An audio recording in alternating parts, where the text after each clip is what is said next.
Ici, nos vies se dévoilent et nos voix s'élèvent. Chaque mot est un écho, une étincelle. On y partage nos réalités, nos rêves, en toute intimité. Bienvenue chez Tel Quel. Si je vous dis continuez, main à main, bête à fée, vous me voyez venir. Léa Galva est l'invitée de Tel Quel.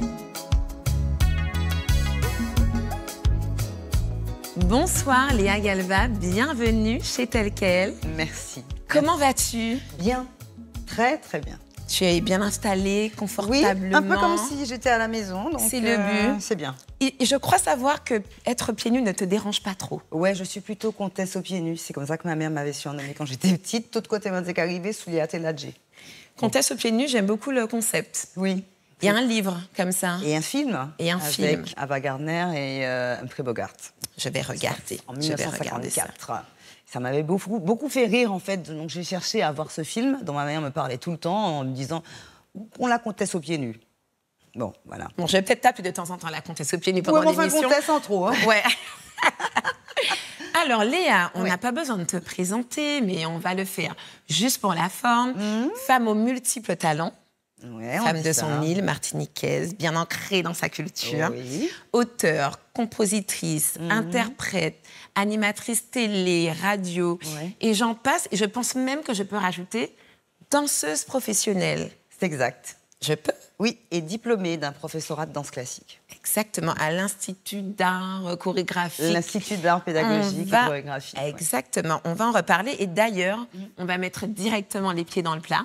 Chez Tel Quel, on commence toujours par la découverte de l'objet mystère. Et comme je connais J'ai vu l'émission... que plein de gens étaient cachés des choses derrière le Et canapé. comme je connais l'émission dont je suis fan, allez ma belle, viens. Je te présente Carline. Waouh, mon Dieu, mais Voilà. elle est magnifique. Ouais. J'ai l'impression qu'il y a quand même un petit rapport avec la danse. Ben, dont c'est on un vient de cadeau parler. que m'a fait l'Institut lors de mon obtention de diplôme en 1989. Et sous le socle, en fait, il y a la signature de toutes mes copines de classe. C'est pas vrai. Si. Non, moi je veux voir. Tu peux me le Bah pencher. alors, comme il a pété en foie, il y a Ah pas, oui, tu vois pas je tout, mais il y a vois, quelques ouais, traces. Tout à fait. Ouais. Tout le monde Mais a c'est un signé. magnifique cadeau. Ouais, c'est un magnifique cadeau. Donc l'autre partie du socle est cachée quelque part jusqu'à ce que je puisse lui donner un coup de frais. Elle est belle, Alors, hein. tu sais qu'il y a peut-être des gens qui ne savaient pas que tu avais un C'est diplôme vrai. de danse. Je pense beaucoup de personnes. C'est quoi le rapport de Léa Galva et la danse? J'en ai toujours fait. Ma mère m'a inscrite, je dois avoir 3 ans, quand elle m'a inscrite au cours de danse. Et puis, j'ai pratiqué un peu de tout. Mais la danse classique, ça m'a beaucoup attirée. Je trouvais que ça donnait un côté rude à la pratique de la danse. Et je voulais tout savoir. Plus je grandissais, plus je voulais tout comprendre de comment fonctionnait le corps. Et la danse classique, ça oblige à faire des choses qui naturellement ne sont pas prévues, quoi, comme mettre les pieds dans des pointes. C'est ça. Les pieds en sang, tout ça, c'est pas un mythe. Hein. J'ai vécu en C'est vrai. bien réel. Ouais, c'est Ce que bien tu ne réel. dis pas, c'est qu'il y avait une petite option flamenco, il me semble. Oui, on avait le droit de choisir des options en danse. Et donc, moi, j'avais choisi les danses de caractère et particulièrement le flamenco, que j'aime. Je trouve que ça exprime beaucoup de choses. C'est une danse de caractère. C'est ce qu'on appelle une danse de caractère. Donc, ça me coïncide, mais tout bonnement. Donc, j'ai fait flamenco et j'ai présenté le grand solo de Carmen. Waouh! Ouais, je me suis délectée. J'ai passé 3 J'aimerais années bien voir tout ça. merveilleuses. Je voulais vivre quelque chose qui ressemble à Fame, que j'avais Oui. vu quand j'étais ado. Et j'ai vécu à peu près ça, ouais. Donc, quand même 3 ans d'études. Hein, pour Après, obtenir le pour diplôme. obtenir le professorat, oui. Oui. Ouais. Une année en monitorat, première année professorat et deuxième année professorat, ça fait 3 ans. Très bien. Alors, Léa, ce que je te propose, Ouais. tente de déposer ton objet sur mon joli La petit petite pouf dame. qui devrait, voilà, ça devrait rester bien stable. Alors, une fois que tu as ton diplôme, tu rentres en Martinique. Alors, dans un premier temps, je rentre.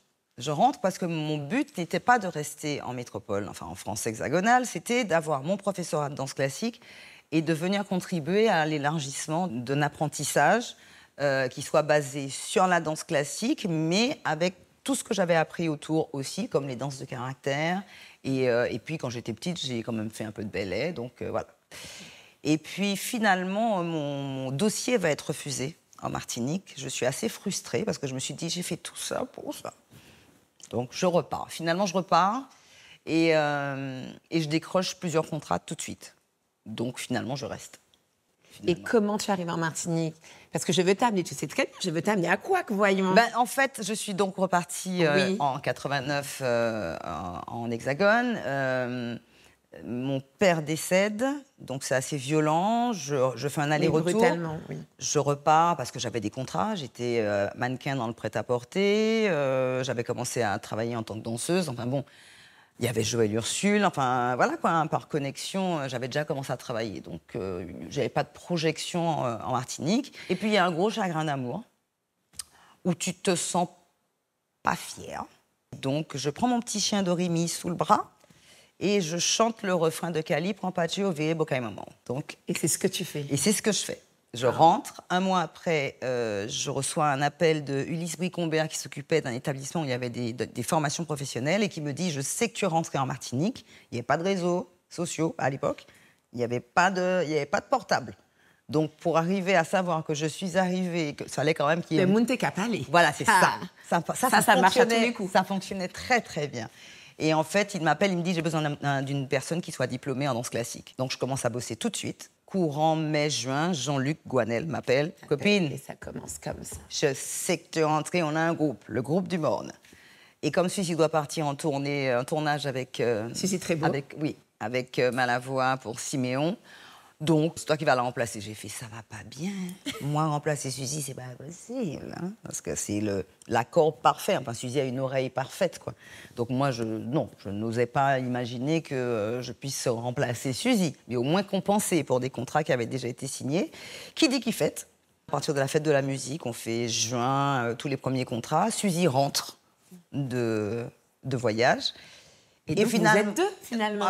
Elle rentre, moi je me retire parce que la logique veut que c'est elle la chanteuse du groupe, et finalement le groupe décide qu'on va garder les deux. Et c'est comme ça que le projet Couac naît. Tu vas intégrer le groupe Couac pour 2 albums. Ouais. Donc, à la Quacance, rien que de dire le nom, ça me replonge en 93, à développer en 94. Ouais. Quand on évoque l'aventure Couac, qu'est-ce que ça représente pour toi et qu'est-ce que tu ressens spontanément? C'est la plus belle aventure musicale de mon existence. Voilà. C'est pas plus compliqué. La phrase, elle est comme ça. C'est la seule phrase que je puisse prononcer. C'est la plus belle aventure musicale de mon existence.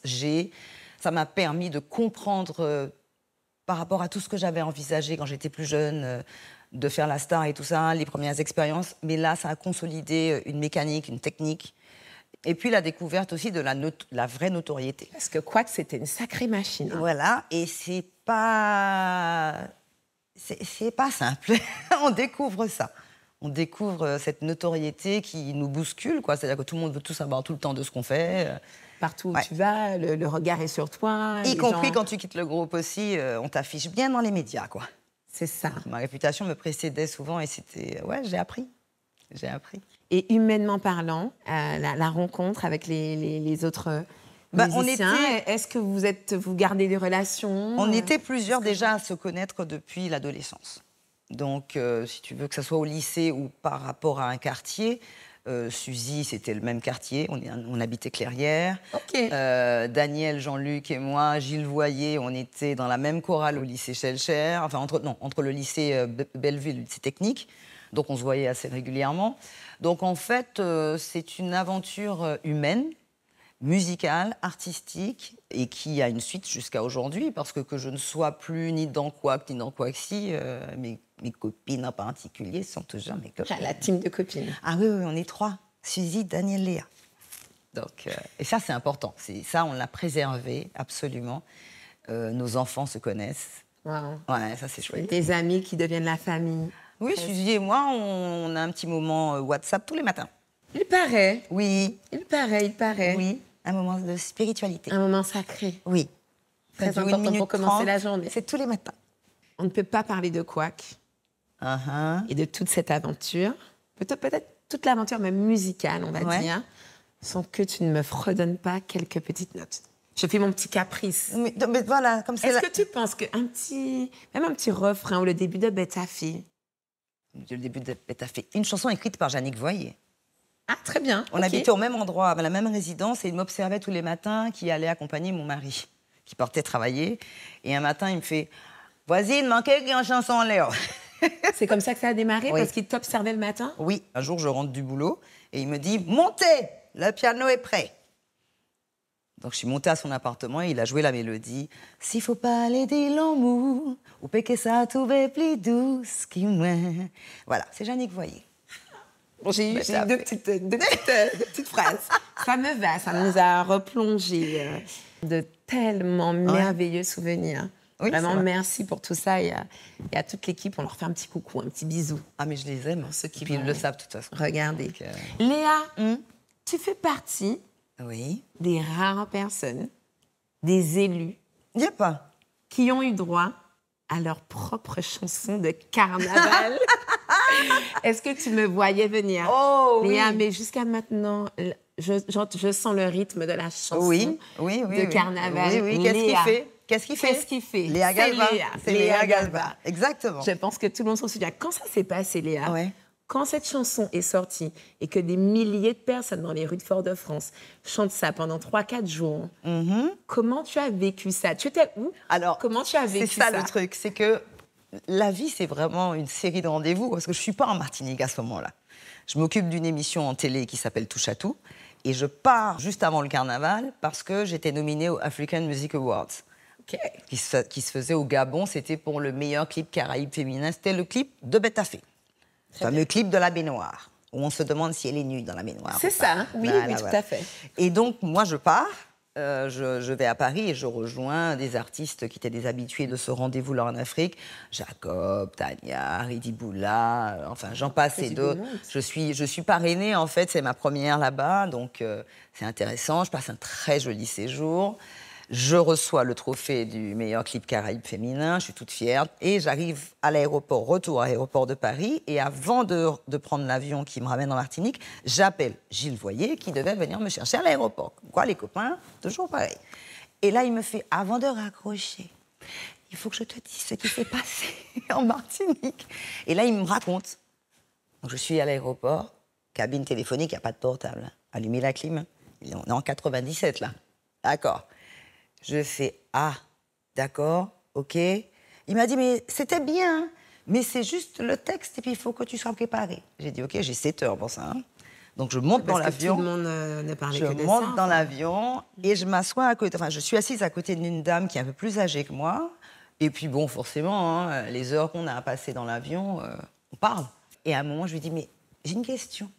Voilà ce qui se passe en Martinique. Qu'est-ce que vous pensez que je peux faire ?» Parce que franchement, je suis toute seule dans l'avion à me dire, mais qu'est-ce que je vais faire? Est-ce que je pète un plomb? Est-ce que je vais bouder dans mon coin? Est-ce que tu te caches? Est-ce que tu sors pas? Est-ce que je me cache? Est-ce que je ris? Et elle me dit, maman, yo pas qu'à jamais voyer roche, adopte pas qui pas capoter. En plus, c'est pas roche, vous voyez, c'est en bois-bois, yo fait une chanson bois-bois, ça qui est poté aux chances. Je te jure.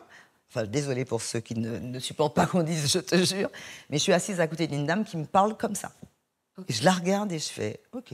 Ça t'a apaisé? Complètement. Elle a eu le rôle d'un agent, quoi. Voilà. Est-ce que les gens t'en parlent jusqu'à maintenant? Eh ben, écoute, pendant ma grossesse en 2005, carnaval 2005, je suis à quelques mois de mon accouchement, et j'écoute la radio, et j'entends les gens chanter dans la rue, et je fais « Les gars, si vous me voyez, j'étais ronde comme un bidon. » Elle est super sexy. J'ai pris 25 kilos pour ma grossesse, donc vraiment, le qu'est-ce qu'il fait Mais est-ce que tu sais d'où c'est sorti du clip de Betafé?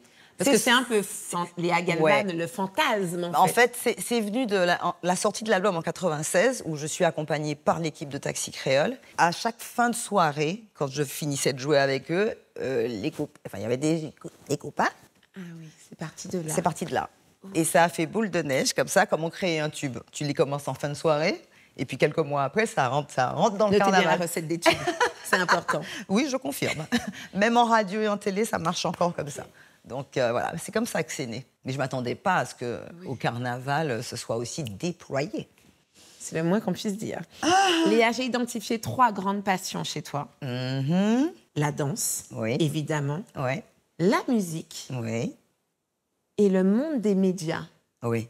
Tu as quand même fait pas mal de médias en animation télé, radio. À refaire, si on te permettait d'échanger ton diplôme de danse contre un diplôme de journalisme, Tu achètes ou pas? Non. Ok. Non, de toute façon, mon mentor, celui qui m'a formée, était journaliste, Gérard César.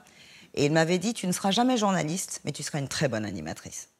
Et en fait, il avait raison. Parce que pour être journaliste, il faut être un petit peu plus juste milieu comme moi. Je n'ai pas du tout de quoi tu veux parler. Il manque à penser qu'il y a des moments, ça t'écrit ben moins gaz. Et je suis polie.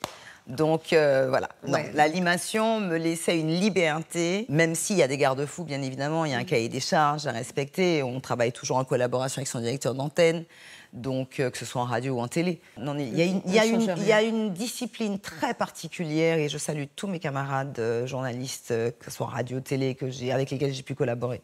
Il y a une espèce de... C'est pas la rigueur, parce qu'en fait, en tant qu'animateur ou animatrice, il faut être extrêmement rigoureux, on joue avec des secondes.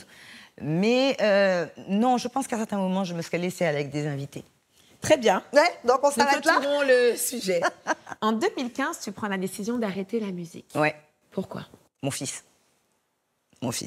C'est-à-dire qu'il y avait la montée de l'adolescence chez lui, puisque je suis mère célibataire. Et Samuel, son prénom, c'est ça. Absolument. On l'embrasse. Et donc, je vois venir le danger. Et puis en plus, avec tout ce que j'ai pu apprendre de par les liens que j'ai avec la psychologie, la psychothérapie et tout ça dans ma famille, je vois venir le truc. Et je me dis, prendre l'avion, partir le week-end, aller jouer avec Quaxi, revenir, faire mon conducteur, récupérer Samuel chez son papa, partir par là, et le lendemain être à l'antenne, j'ai fait, ça va au mur. Et donc, ça faisait un moment déjà que ça se jouait dans ma tête. Et les circonstances, en fait, vont... Mais c'est toujours comme ça, il n'y a que des rendez-vous. Les circonstances de vie font que je dois quitter Quaxi, je dois faire ça, je sens qu'il faut que je sorte. Donc, c'était pas simple de quitter Quaxi, d'autant que j'ai passé plus de temps dans Quaxi que dans Quack. On en rigolait tout le temps. Mais à ce moment-là, il faut que je descende du train. Je me sens fragile et je voulais pouvoir mener au mieux ma mission de maman. Et il y avait des choses qui devenaient trop compliquées à titre personnel à vivre, donc il fallait lâcher. L'année prochaine, on est en 2025, ça va faire 10 ans. Ouais. La musique, c'est fini, Léa? Non, madame. Ah, comment ça? Vous avez des choses à nous dire, madame? Dites-moi tout. Je prépare. Pour quand? L'année prochaine, 2025. C'est pour tes 10 ans. Tu reviens 10 ans après. C'est pas vrai. C'est magnifique. Mon fils a grandi, il sait ce qu'il veut faire, il y voit plus clair. Moi, j'ai un rêve de très longue date dont je parlais régulièrement avec Jacob Desvarieux, qui me servait de mentor aussi par rapport à ça. Et donc, il était temps pour moi de jouer cette autre carte-là, de monter mon projet à moi et de revenir à la musique aussi. Je suppose qu'on doit s'attendre artistiquement à une nouvelle Léa. Écoute, à mon jour de la soixantaine, je me dis, si mon pas fait actuellement, mon pays fait jamais, ça finit. Donc 2025, on a rendez-vous. Ah ouais, on a rendez-vous. Ton retour sur les ondes, ton retour sur scène. Oui. Très bien, on note. Surtout le retour sur scène et à la musique. Ouais. Ok. Voilà. Et c'est à peu près tout, elle est contente? Vous pensez qu'elle est contente? C'est ça, c'est une grande question. Je n'en ai jamais assez, mais c'est le temps, Léa, qui me tient, parce que s'il n'y avait pas le temps... Et en parlant de temps, on va remonter dans le temps. On a parlé de sujets qui nous remplissent le cœur, qui nous font du bien, mais dans la vie, tout n'est pas rose, justement. Et il y a un sujet qu'on n'a pas abordé en lien avec ton enfance, un sujet beaucoup plus douloureux, d'ailleurs, que tu as accepté d'aborder avec moi ce soir. Il fallait que je me sente prête aussi à l'aborder, à le dire. C'est pas toujours simple. Et d'ailleurs, je salue toutes celles et tous ceux qui ont pu, sur des médias, parler de viol, de violences sexuelles, d'abus sexuels dans leur enfance. Entre mes 8 ans et jusqu'à mes 16 ans, à peu près 16 ans et demi. Donc ça a été particulier. Ça change ton regard sur l'adulte, ton regard sur le monde. Je pense que s'il n'y avait pas eu la danse, la natation, mon envie depuis très petite d'être dans quelque chose d'artistique, donc qui me pousse vers la création, je pense que j'aurais pu très mal tourner. Mais en fait, j'ai survécu. Alors, je me suis dit un jour, il faudrait que j'en parle pour dire à ceux et celles qui m'ont découverte, soit en tant que danseuse, soit en tant que chanteuse, soit en tant que Léa Galva qui agace tout le monde parce qu'elle a claqué la porte du groupe Quack en 94, qu'ils se disent que c'est pas toujours simple d'être un peu sur le fil du rasoir dans ces rapports humains, mais que c'est possible de construire une vie relativement équilibrée. De toute façon, il n'y a pas de personne sans problème, mais qu'on peut traverser. Ce qui est intéressant, c'est si on arrive à rencontrer des gens pour de temps en temps poser sa tête sur une épaule. Moi, je me suis souvent trompée en pensant que c'était un homme pour partager ma vie, alors qu'en réalité, ça ne finissait qu'en clash de toute façon, et donc je me sentais encore plus frustrée. Mais il faut des gens, et seuls. Il faut des gens de confiance, mais pas beaucoup, mais qui soient suffisamment alliés avec vous pour que tu puisses garder la tête haute et puis et continuer. La seule chose que je pourrais dire aux parents, observez bien vos enfants. Observez-les. Quelque chose change dans leur attitude. Est-ce que toi, tu as essayé de demander de l'aide quand tu étais... Parce que tu avais entre 8 et 16 ans, tu dis. Ou est-ce qu'on est dans le déni total? Dans un premier temps, je ne comprends pas ce qui m'arrive. Mais au bout d'un moment, comme ça devient un rituel, pour l'autre, ça devient un rituel, j'essaye de demander à un de mes parents, à ma mère, et elle me fait comprendre qu'il faut que je me taise. C'est couillant. Bon, c'est l'époque, comme je lui ai dit. Pour remettre le contexte aussi. Pour remettre les choses dans leur contexte. À l'époque, elle ne pouvait pas imaginer que ça me soit arrivé. C'est pas possible. C'était pas possible. Et donc, je pense que mon père a dû s'en douter, mais avant qu'il ne décède. Je pense qu'au moment de l'adolescence, où je deviens vraiment extrêmement rebelle, je pense qu'il a compris... Tu as fait 2-3 fugues vite fait. Non, pas 3, 2. Mon grand-père disait, une fois ça suffit, 2 fois c'est trop. D'accord. J'ai fait 2 fugues, oui, parce que... Mais est-ce que du coup ça vient pas aussi de colère? Disons que la sensation, avec le recul, parmi le ressenti qu'on a, c'est qu'on se sent tout puissant. Enfin, quand tu survis à des épisodes comme ça, tu te dis, mais il n'y a rien qui va me faire peur. Ok. Il n'y a rien qui va me faire peur. Moi, c'est un guerrier, de base. Le fait qu'aujourd'hui tu acceptes de parler publiquement des viols que tu as subis plus jeune, est-ce que c'est justement pour aussi déjà être la voix de ceux qui n'osent pas justement en parler? Il y a pas mal d'actualités autour... Oui, mais il y a encore beaucoup de tabous. Il y a encore beaucoup de tabous dans beaucoup de familles. Est-ce que parler libère? Alors, en tout cas, moi, chaque fois que j'ai pu en parler à un proche ou quelqu'un de confiance ou de confidence, ça apaise, parce qu'au moins, on a quelqu'un qui fait miroir et qui peut échanger sans juger. Maintenant, ma voix ne peut que se rajouter à ceux et celles qui ont déjà parlé. Parce que, mine de rien, beaucoup ont témoigné depuis déjà des années en Martinique, ouvertement. Et donc, je ne fais que rajouter ma petite notoriété pour essayer de faire un peu plus de bruit et qu'on soit tous en alerte. Protégeons nos enfants. Éloignons les personnes que on sent quand la personne est dans une requinade à la recherche de... En fait, on peut les reconnaître. Ok, il faut être attentif. Oui, on peut les reconnaître, et particulièrement autour de la famille, les très proches de la famille ou les membres de la famille. On sent quand il y a... Ça se sent. Et est-ce que ce soir, avant de clôturer l'émission, parce qu'on arrive déjà malheureusement à la fin, est-ce qu'il y a quelque chose, un mot, un conseil ou quelque chose que tu voudrais dire aux personnes qui nous regarderaient et qui, justement, ne sauraient pas comment s'en sortir? Appelez-moi. Bon, on peut discuter. Je dis appelez-moi, c'est un peu court et un peu comme ça en résumé. Non, mais il faut pouvoir s'appuyer sur quelqu'un de confiance, quelqu'un à qui on peut se livrer sans retenue. Quelquefois, ça peut être un mari, ça peut être une sœur, ça peut être un étranger aussi, quelquefois, ça permet de... Mais ne restez pas seul dans votre coin. Faites pas ça. C'est une erreur, vous êtes une bombe à retardement et vous allez vous faire plus de mal à vous-même. Et puis, l'autre chose que je répète, c'est possible. Voilà, de s'en sortir. De s'en sortir et d'avoir une vie qui soit marrante, mine de rien. Parce que l'autre ne peut pas avoir tout gagné. C'est pas possible. C'est pas possible. Je n'avais pas lui laisser ma peau. Voilà. Donc, on s'appelle. On s'Instagram. Merci pour ce Merci infiniment. témoignage, Léa. Merci d'avoir accepté. Je suis encore plus fan de l'émission.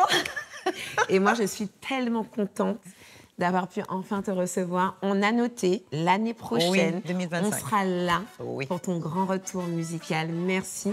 Et on te souhaite énormément de belles choses, Léa. Merci beaucoup, Carline. Merci à toute l'équipe. On va aller bosser, là. Allez, hop.